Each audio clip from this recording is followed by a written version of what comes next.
in person being together. But tonight is going to be very special. And how appropriate it's Equal Pay Day. As you know, over the last 14 years, I have devoted my life to helping women through the hand up, not a handout model. Through our work with hundreds of volunteers, we have helped over 1 million people find access to food, opportunity, education, and a new life. We have seen women thrive as they follow their dreams, build their business, and develop financial muscles. Same Sky's work of empowering women fits so beautifully with someone who has empowered herself and created timeless success, Norma Kamali.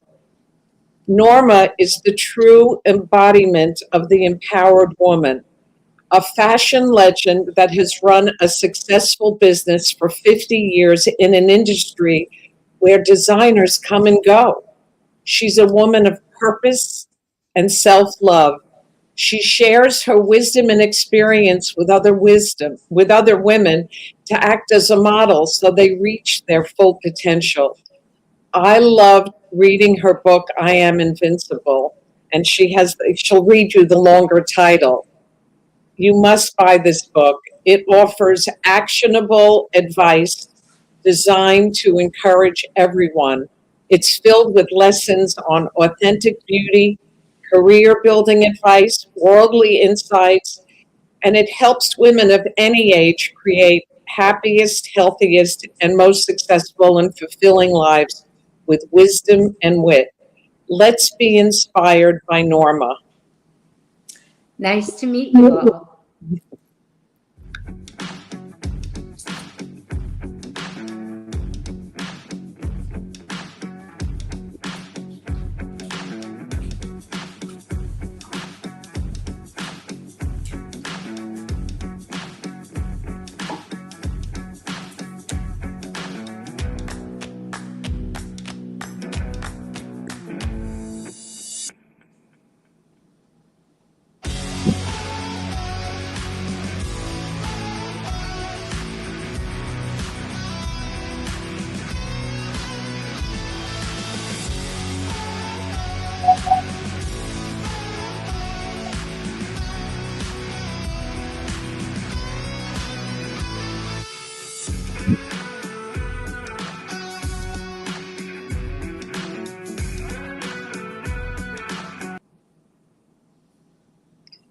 Norma, welcome. I can't tell you how excited I am that you're here, and I can't tell you how many amazing people are watching. And I only wish we were all in the same room because you would feel the love so intensely and the admiration. So I wanted to start by asking about your early career. I know you graduated FIT on a scholarship and majored in illustration. And I know you thought you were going to be a painter, but I always say that you put energy in one place and it pays off somewhere else. How did that training impact your designing? First of all, thank you very much for inviting me. I'm thrilled to be here, and I have such respect for you and all that you do. So it really is an honor. Thank you. My love for drawing really started very early. I would sit in a little area in the house or the library, or I lived by the East River or by the river and sketch and find such joy and comfort and excitement when I drew. So clearly, this was going to be a part of my life in some way, and I had no idea. My mother, of course, was petrified for me because she, at 11, was talking to me about earning my own way and being an independent woman and choosing the man I love, not the man that would take care of me. And so I never understood what she was saying, but she was a wreck that I was sketching and that I may not be able to fulfill that, dream for me. In any case, when I when I was in school, my mother had me thinking about this all the time. What was I going to do? I got a scholarship to FIT and a scholarship for painting. And so I decided to be practical, of course, with my mother in my ear. And I studied fashion illustration. I had the most incredible instructor who would, today, she would not be allowed to teach because she was so intense. But her intensity and her demand for excellence and her power in the classroom really impacted me for my entire career.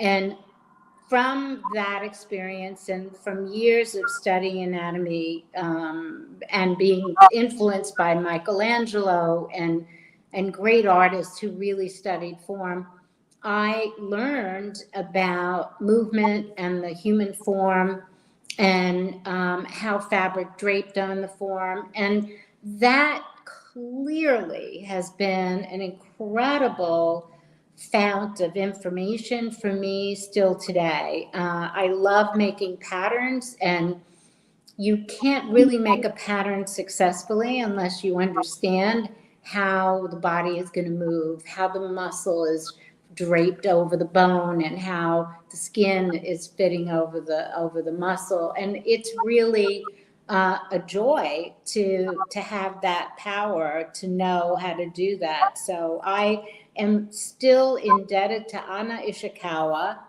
and I will always be so grateful for the time she spent teaching me. Well, one of the things that I loved in the book was the description of you at a young age going to S. Klein's on the square, buying clothes and taking them apart and putting them together. Right. Tell us about that. Well, my mother was a single mom for a period of time, and so money was very tight, and I had a very limited allowance for not only for lunch, but for anything. And I remember the subway was 15 cents, and I think I would get another 20 cents or something like that to figure out how to get food or whatever. And so, of course, I would save the food money and buy a $2 dress on the table at S. Klein's on the square. Probably nobody here even remembers that. But my girlfriend Kathy and I would dig through these piles of whatever direct. I don't even know if it was real fabric. It would be so creepy. And we would find like the simplest, like a black dress or a simple dress. And we'd take off all the gook and we would play with it and shorten it or whatever to make it something completely different. So we would deconstruct and then reconstruct the dresses. So later on, I went to Washington Irving High School, which has been probably one of the toughest high schools in New York City, which is why I was able to get scholarships and painting grants. So I really did calculate that to go there. But I went back to Washington Irving to teach and to mentor the kids. And what I did was I opened my homeroom class and I made it into a design studio. I redid it over the summer with cutting tables, sewing machines, everything. And our projects would be deconstructing samples and then reconstructing them. So if kids had old jeans that didn't fit anymore or whatever, everybody would, and I would bring in samples. So one of the memorable things was I had a gold lame bathing suit that I had as part of the samples and a whole bunch of white t-shirts that the kids could do whatever they wanted. And one girl took apart the gold lame swimsuit. She put the front of the swimsuit, stitched it on to the white t-shirt on the front, and put the back of the gold lame swimsuit on the back of the white t-shirt. And I ask you, is that not the coolest thing? And how great. So deconstructing and reconstructing really shows who has talent, who has creativity. Without a lot of skill, you can really see the ability somebody has for design. I love the story in your book about your first job with Northwest Orient Airlines and your trips to London. And I Yes. always say that travel is the university without walls. But I would love everyone to hear about what you discovered in London and how it impacted you. Yes, after FIT, I had an interview at in the Garment Center, and and I had my portfolio. I was very proud of it. Anna Ishikawa gave me her blessings, and she rarely gave anybody blessings. And when I got to the job interview, the guy had his feet on his desk eating a tuna sandwich, and he asked me to turn around for him. And I ran out of the room crying, and I told my mother I didn't get the job. So I looked in the New York Times, which had a classified section where you could find jobs. And there was a job listed for Northwest Orient Airlines in the office. I had zero office skills. I still can't type. I'm zero. So I went and I thought, I want to travel. I need to know who I am and where I'm going to go. And so for some strange reason, I got the job and I decided to be really good at it. And I also decided to take the worst shift that nobody wanted so that I could have a long weekend of leave Thursday and come back Monday night, come back to work on Tuesday. So I would go to London every weekend round trip for $29. And I stayed at a boarding house off the King's Road, off Sloane Square, for $6 a night. And this was the very, very, very, very beginning of this big revolution that was about to take place. On my first trip, I saw one store on the King's Road that was bursting out with color painted all over the front of it. Everything else was gray, just the typical of how you would think London, foggy, gray tweed, gray herringbone, gray hats, dark, wet. That's what it was, except this explosion of color. And every weekend that I came back, there was more color, more color, more color until you didn't see the gray anymore. And not only was it color, but it was creativity. It was such a departure from Mad Men, which is what the clothing and the style was prior to. It was very restricted. I was wearing girdles and garter belts and stockings and cone bras because that's what was going. I hated it. And girls in FIT would wear matching hats and gloves and heels, like seriously did. So I felt way out of place with that. But when I was in London, I said, wow, I'm home. This is me. This is what I'm feeling comfortable in. And it began a very creative, explosively positive time. And I discovered that fashion was really my true love. Well, I love when you talk about Biba and the vintage clothing and how that really started you off. So Yeah. tell me about that. So Biba was, and for those of you who know Biba, a lot of people may not, but Biba was such an innovative idea and store that started with a little store that ended up with a department store selling everything, including refrigerators. But it was all done with a very specific style that was, if you think of Twiggy, and Twiggy was a model with big eyes and a little bob and a skinny girl and this very 20s kind of influence, Biba really ruled and had great dresses that were $12. And of course, it was a different time, but I would bring back tons of clothes from Biba for my friends. And I also would go to Antiquarius, which is still in London, which at the time had stalls with vintage clothing from every era, handcrafted clothing from all around the world. And people would go in to Antiquarius and just put outfits together. And in the 60s and 70s, the last thing you wanted to do would be to look like anybody else. You want definitely to have your own look and to be very individual. You would never wear a label that somebody could recognize. You just would have a whole other personal style happening. And it was really very much, if you think of Jimi Hendrix and Cream and all of these amazing musicians, they just dressed themselves totally in Antiquarius.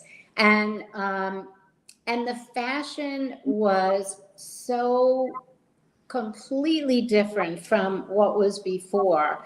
The underwear changed, tights became popular, mini skirts that nobody had ever worn before. When I came back wearing a mini skirt, you wouldn't believe cars would screech to a halt because nobody had worn any kind of a skirt that showed knees before then, literally on the street. I'm not talking, sport outfits or swimwear. Nobody ever. And so when I came to New York dressed that way, I really was taken back by the response. People were just appalled, like, what's wrong with her? And then all my friends, of course, were dying to have short skirts too. So I was like, carrying the mule, carrying back stuff and selling it, which is when I eventually decided I really need to open a store. I think a lot of people will want this. And I opened a store for $285 a month. It was a basement store. I painted it and I got snakeskin wallpaper and vintage display things from Salvation Army, where everybody sent whatever they didn't want. And I was in business, and it was the beginning of this adventure in fashion. And within a year, I was making clothes that I felt needed to be made that I hadn't seen anywhere. And within 6 months of that, believe it or not, Vogue and Harper's Bazaar in that year gave me full pages. And I thought, they're going to find out that I don't know what I'm doing. I know it. I'm going to be called out. I am going to be found. But at the same time, it was such encouragement to think that maybe this was something I should pursue. Maybe this was really what I was meant to be doing.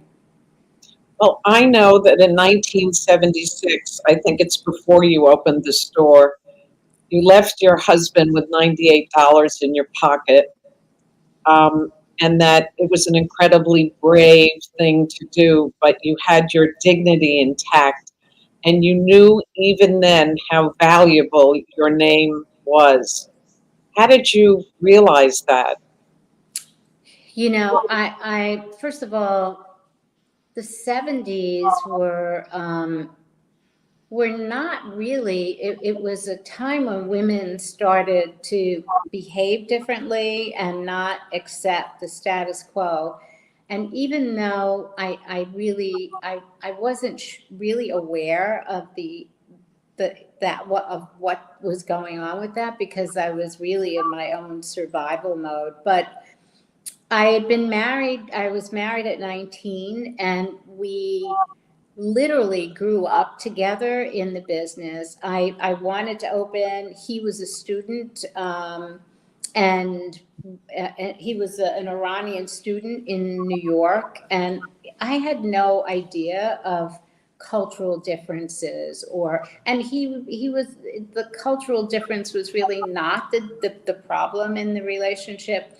It's just that we were children when we got married, and by the time 10 years later, you're not the same people, clearly. So, word of advice, 19 is not a good idea. So, but also, I think he was a little threatened by maybe the independence that I could have. And so he decided to control the money because men are better than money with money than women. So it was a belief system, right? So when the sales girl he was dating, that I fired and he rehired and continued to date, came to my sample room to tell me that she would be designing clothes from now on, I looked at her and I thought, uh, this is it. This is the time that I have to leave. And I had spoken to lawyers for advice because I didn't know what to do. I didn't talk about how bad the situation was. And I lived with it and I closed my eyes to it because I was so happy to be doing what I was doing. But ultimately, I thank her a million times, by the way, for pushing me out the door, for making me keep my the moral fiber that you should have, and saving my soul and kicking me out. I didn't love her at the moment, but I have to say, I've looked back at this many times, saying there are certain people that make you very unhappy at the time, but you thank them forever for forcing you to make the decision you have to make. And she did, and I thank her again. But I had $98 to my name and clearly no plan. And I was living in an apartment because we had separated, and of course I had none of the money. I had a mattress on the floor. I didn't have curtains. I had nothing, literally. And I remember thinking, I don't know what I'm going to do, but I wasn't frightened for some reason. I just wasn't frightened. And I had never met with any of the press. He did. He was more the out there person. But there was one editor from the LA Times that really pushed to meet with me. She pushed and pushed and pushed. And we had scheduled a lunch for the next day. And I didn't know how to get in touch with her. So I had to meet her. And my face was swollen from crying. And she looked at me and she said, "What happened to you?" And it was like a flood of emotion. And I finally talked about what had been going on. And she said, "Okay, I'm going to get you a sewing machine and we're going to find some help." And at that moment, I realized I'd never told anybody anything. And how would I get help? So I learned that I had to communicate if I wanted to do something or to change something. And that communication, being a designer is not enough, but communication and telling your story on a lot of levels is critically important. And then I learned that I actually love the business part of the business. And I, to this day, have no partners, and I'm still in business, and I don't know any money. So I'm not a genius at it, but I like it. I like looking at the sales. I like looking at that, and I love design. So it was difficult and it was painful, but that's how you get to the next place. It's not because you're, floating on a cloud on a magic carpet. It's you grow and you learn, and that was a big turning point in my life. And it was also a time, like I said, where women were looking at feeling uncomfortable, just like I was in their own worlds. And I started to receive unbelievable amount of handwritten notes. Remember that? Handwritten letters Yes. from so many women thanking me just thank you for the inspiration. I'm going to do this too. I need to change my life. And then I realized, and I was more aware of what the feminist movement was about. And I didn't realize that I was some sort of inspiration for it, but I had by default become some sort of hope for other people to try to do the same thing. I did not have women mentors. They just didn't really exist in business or in fashion. So I was just winging it, to be honest. And I certainly wasn't labeling myself a feminist leader. But I give you so much credit because I know you're extremely shy and you made a decision to overcome that shyness and go for what you wanted. And in the book, you tell that great story about your friend who was the good talker, and you said, that has to be me. Yeah, and it's actually good advice because naturally I never was an outgoing personality. My mother was very outgoing and she had a lot of friends and she always had people to the house. And I would sit in the corner and sketch and think, oh, can't she ever not just be, can't she just calm down? And lo and behold, I meet this great person who becomes a dear friend, and I see that she has such a way with words and with communication. And I'm in awe of it. And I'm just thinking, I have so much to learn from her. And I would watch her and listen and think, I could never do that. She's amazing. And then finally, I had to. And so I decided I didn't have the gene in me. I needed to just mimic her. And I started literally by copying her style and the way she communicated.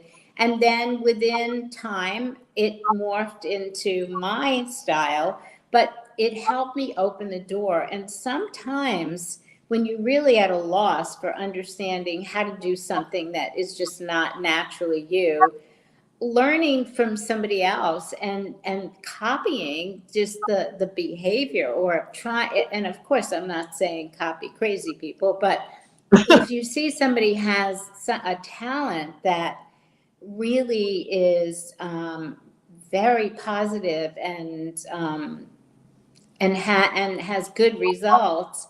Communication is so key, as we all know, and I really credit her for for letting me. And I told her I was doing it. I mean, it wasn't like I was doing. I said, "Okay, Alice, I'm going to copy the way you are. I'm going to do it because I need to be able to communicate the way you do."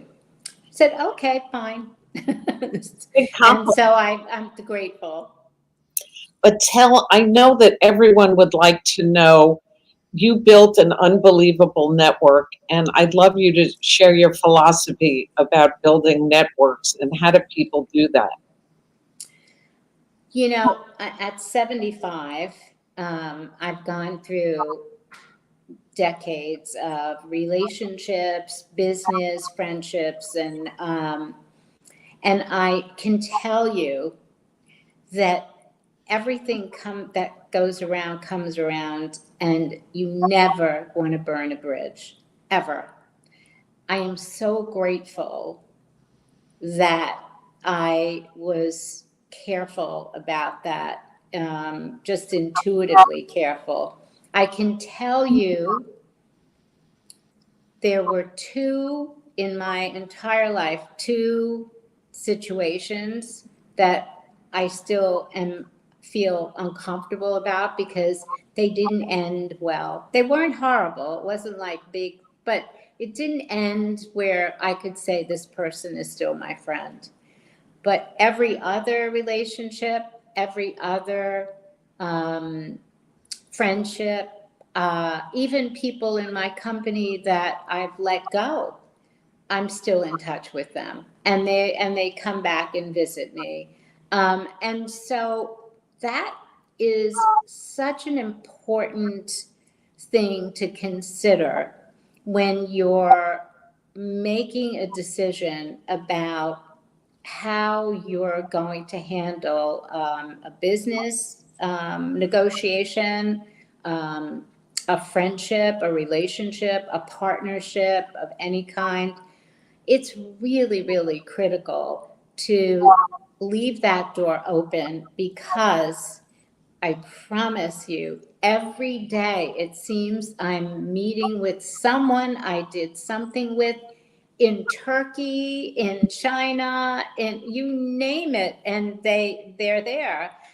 And it's so joyous too to have that cycle of people coming back into your life. And I promise you, a network of friends and a network of good business relationships is the backbone of your life, basically.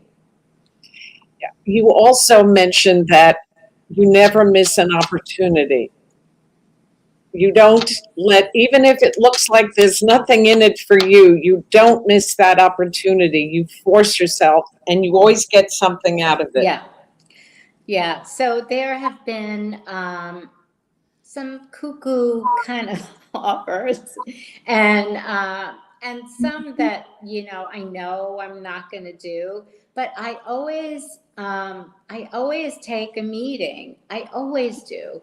And I love what happens, because what you expect is going to happen rarely does. And even if you think, oh, this is not going to work, it probably doesn't, but something comes out of it. And certainly in education.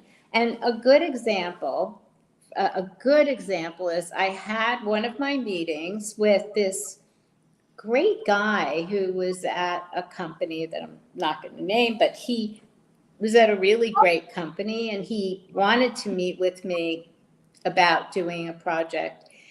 And we both agreed in the end that it wasn't a good fit, but we really liked each other a lot and decided to keep in touch. And he was just fabulous. And he thought I was as fabulous as I thought he was.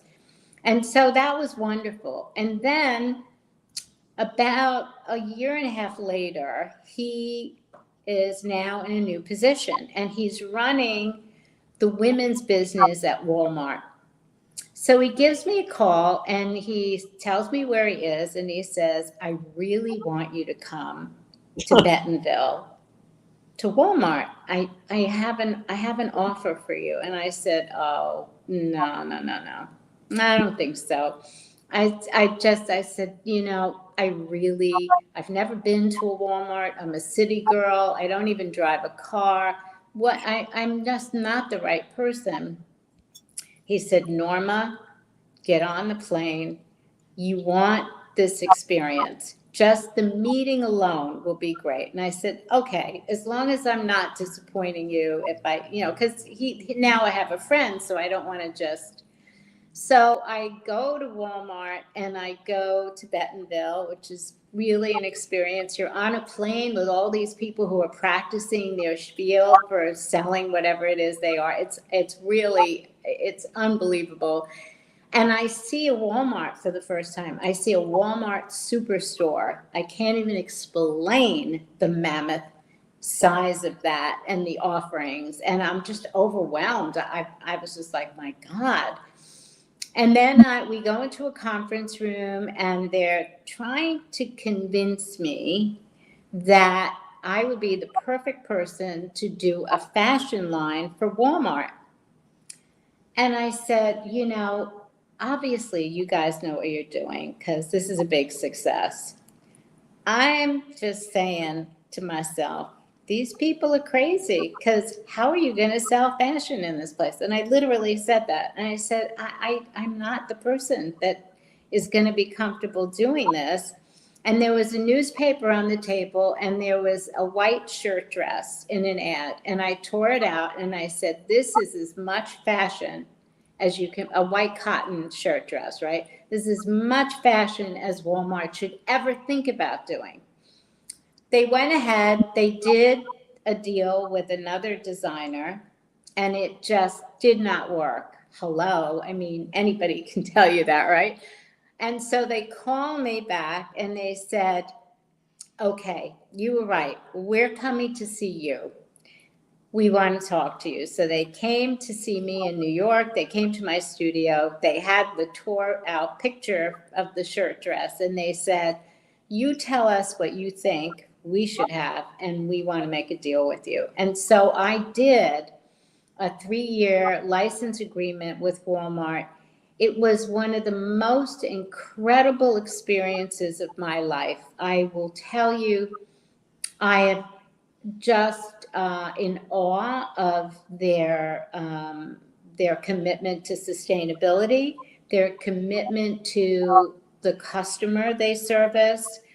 Their data is impeccable. They are so on top of everything. And everything I made sold for under $20.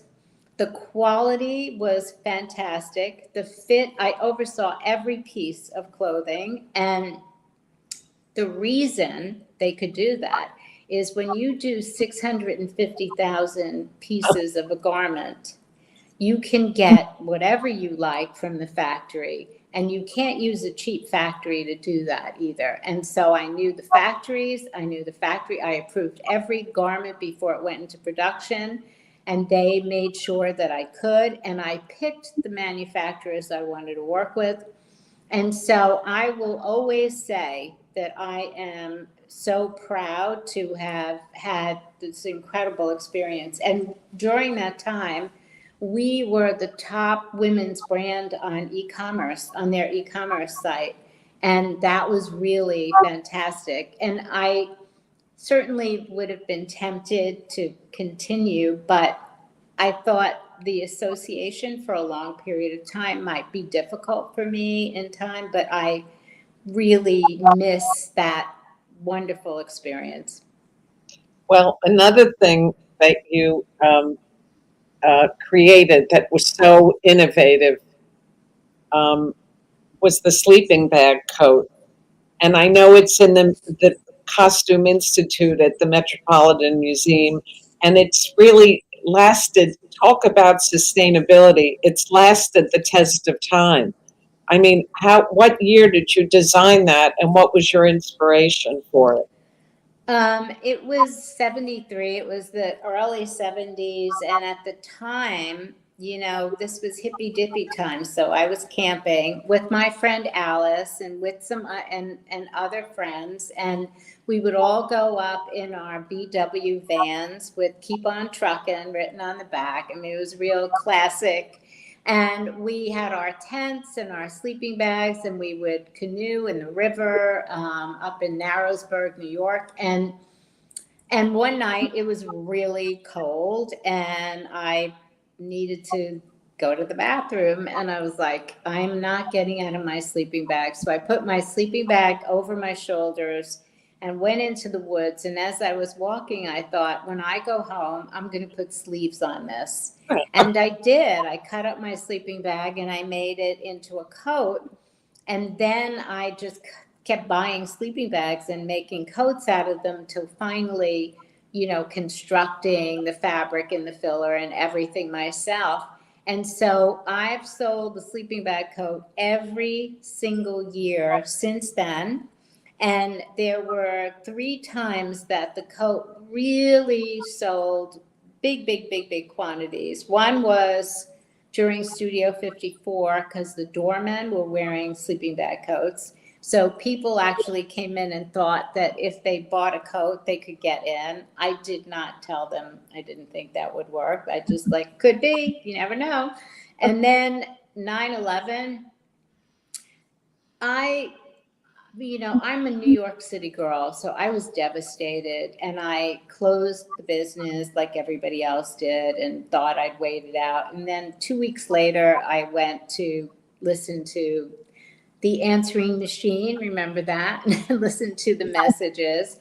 And every message was somebody wanted a sleeping bag coat. And I hope forever anyone that was in New York at the time, it was muggy and hot. And now, why would anybody wear a sleeping bag coat?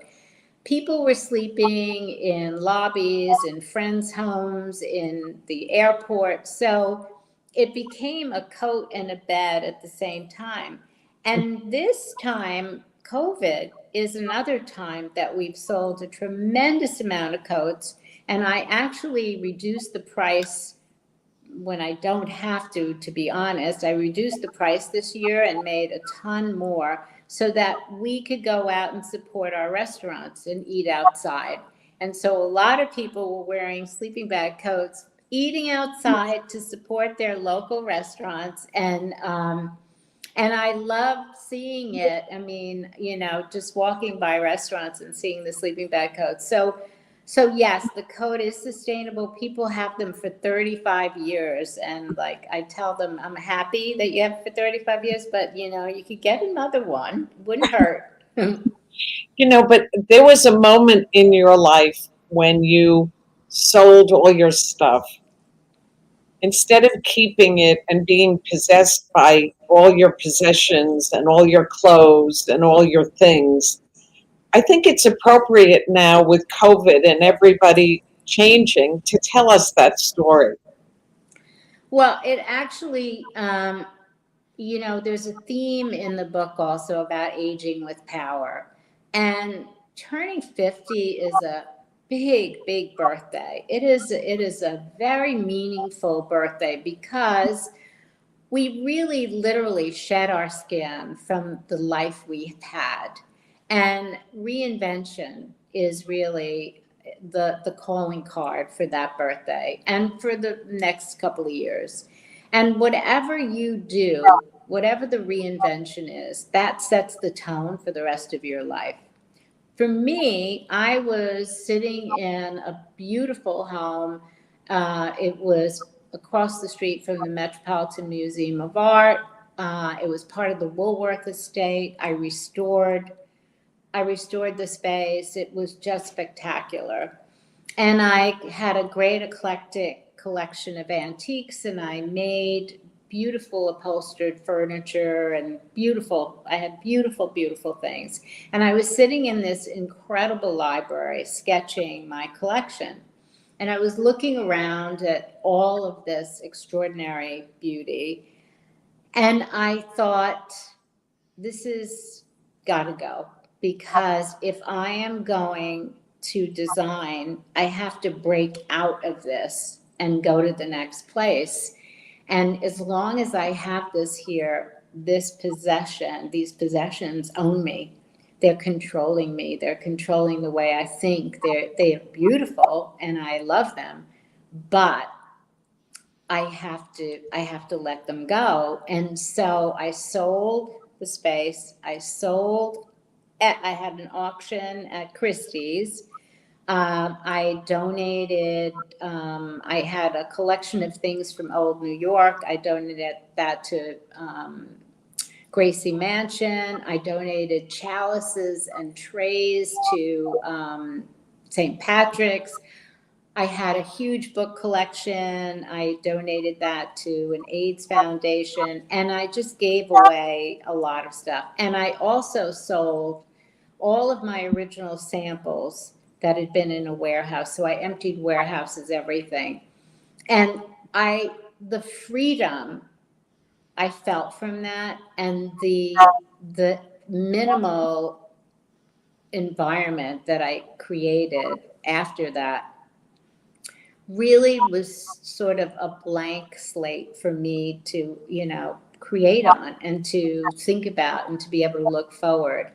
And so it's 25 years later, and like I said, it sets the tone for everything that happens after. I am still, as you can see, in a minimalist environment, and I'm really very comfortable in it. I like the simplicity of it. And there isn't one thing I have that I couldn't live without. I mean, none of it has any power over me or is so beautiful that I couldn't let go of it. Everything is beautiful, but it's not the kind of thing that I would worry about. Well, You've been dubbed the aging guru, the wellness guru, and I know you have these three pillars on sleep, diet, and exercise. And you really have transformed yourself in the most accelerated way. I think everyone would love to hear about this. Well, when my very good friends died of AIDS in the 80s, I really I was so devastated, and I didn't know what it meant for someone to just die because their immune system wasn't protecting them. And it was like this pandemic in many ways. And amazingly enough, Dr. Fauci was the spokesperson at the time, too. And there was no cure, there was no solution. Anybody who contracted AIDS would die. And so my two best friends that I did everything with both died. And the way I dealt with my grief was to try to learn about the immune system. And I went out west to Arizona, New Mexico, Southern California. I met Andrew Weil, who was an early pioneer in healthy lifestyle. And he would have retreats and seminars and introduce amazing people like Michael Pollan, who had just started writing his books, and Dr. Low Dog, who's an American, Native American medicine woman, and other people, acupuncture people, like just an extraordinary array of innovative thinkers about healthy lifestyle. And so I started to practice and learn and really think about what I was doing for my health. I didn't talk about it much because when I did, people just thought I was kooky and like, oh, she's so funny. She says, she doesn't eat meat or that kind of a thing. And I thought, I'll keep it to myself. 9/11 was a very big time for me on a lot of levels. And I thought, if everybody now will be stressed, everybody born from this day forward and every person living now will have a level of stress on top of whatever their lives are, that will always sort of be like this little thing in the back of their heads that any day something like this can happen again. And stress really breaks down the immune system. So I opened the Wellness Cafe, and everything I'd learned, I incorporated in the cafe, and I incorporated products that helped boost the immune system as alternatives. So instead of toothpaste, I presented a tooth soap that also was like pulling.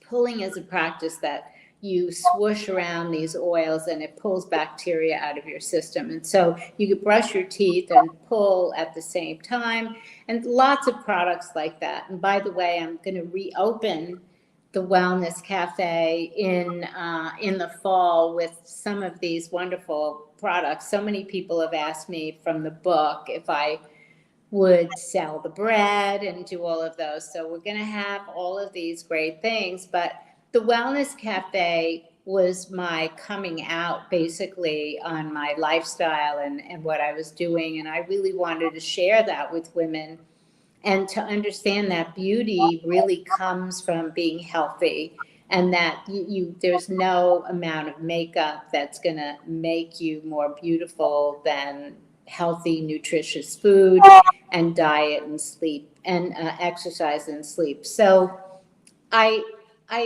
created the Wellness Cafe and kept learning, and I've had just incredible mentors, and I still do. And Horst, who was the creator of Aveda, was a very, very good friend of mine.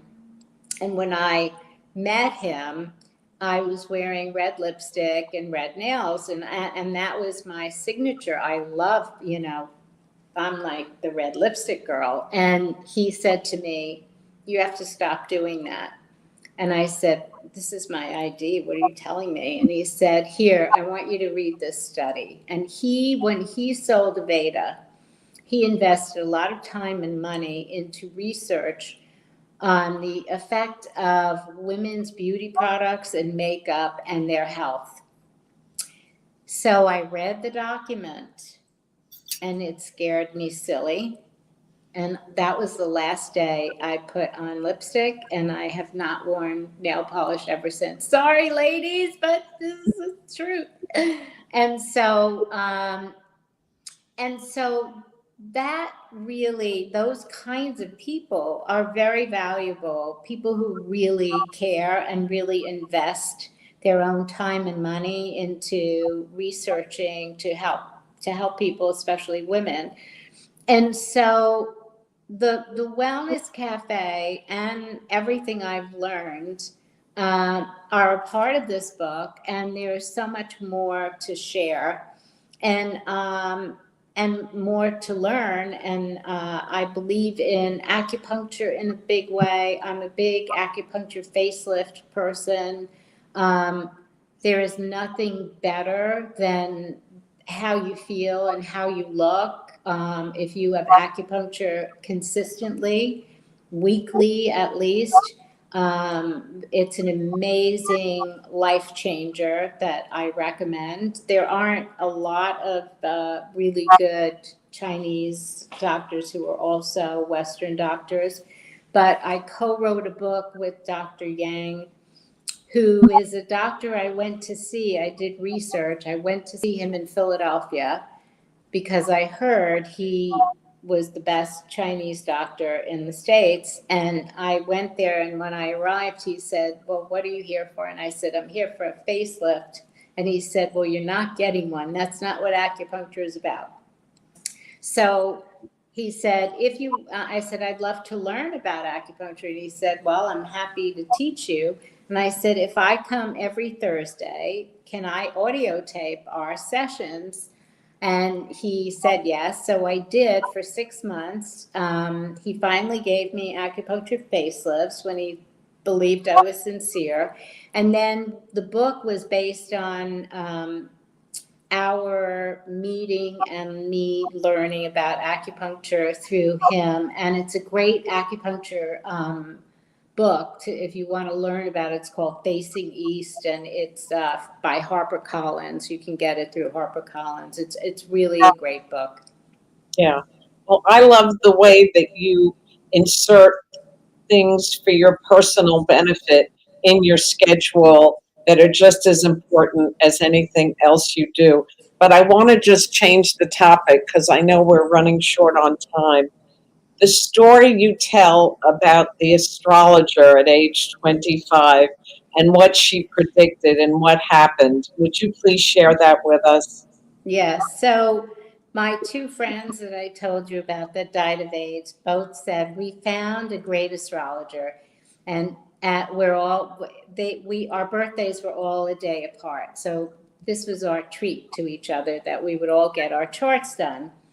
And so this woman is amazing. I had no idea what an astrologer did. And she told me all about my childhood. She told me about my career that was going to be. And she said, oh, and you're going to meet your soulmate when you're 65.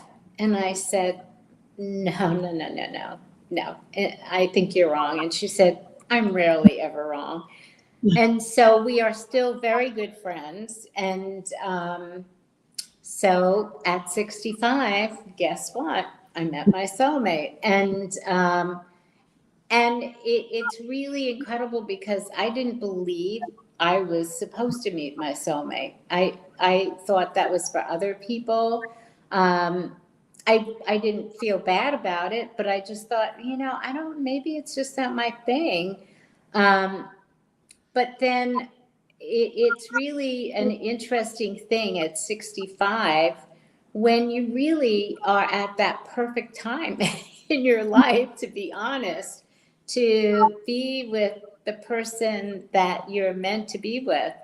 And so during COVID, 10 years later, we spent a lot of time together. He travels a lot and I'm busy a lot. So we're not together night and day. But during COVID, we were together night and day. And I thought, oh, are we going to make it through this? This could be weird. Um, and we ended up just loving it. We cooked together. We would have our 5 o'clock meetings for, by our favorite spot in the apartment. And then on my birthday in June, he left this beautiful note by the side of the bed. So when I woke up, it was this strange proposal to marry, and we never even talked about marriage. So we're hoping this summer, if COVID lifts its ugly, ugly, ugly head and gets away, that we can actually have a big dance party and celebrate with our friends. That would be a lot of fun. Well, we're cheering you on because you're so invincible.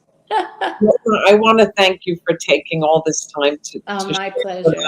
us and share your story. I encourage everyone to buy a copy of this incredible book, I Am Invincible.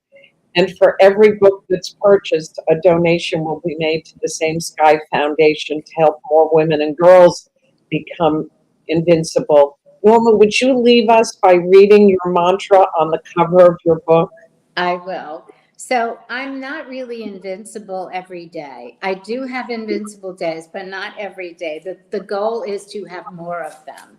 But I am invincible when I feel empowered, and when I am healthy, I am strong. And then I can do all the things I need to do to reach the goals I need to reach in order to fulfill my big dreams that are as big as the world and as optimistic as my mind can imagine. I will age with power and influence change because I know my purpose. That's so wonderful. I can't wait for everyone to read this book and look at the amazing photographs and all you've accomplished and all you've given to the world and being so ahead of your time all the time. And thank you so much for Oh, doing thank this. you, I Francine. appreciate it. Thank you, and keep up all the good work. I'm really so thrilled to be part of Thank this. you. Have a great night. Thank you. Bye And thank bye. you all. Bye bye. And thank you all for joining us. If you want to stay for the Zoom after party to find out about buying the book and the Same Sky Foundation or buy jewelry from Same Sky, you can stay for the after party and get the link. And please mark your calendars for the next Empowered Woman Speaker Series featuring Dana Perino, April 22nd at 6:30. Thank you so much. Thank you. Bye You're the bye. bye.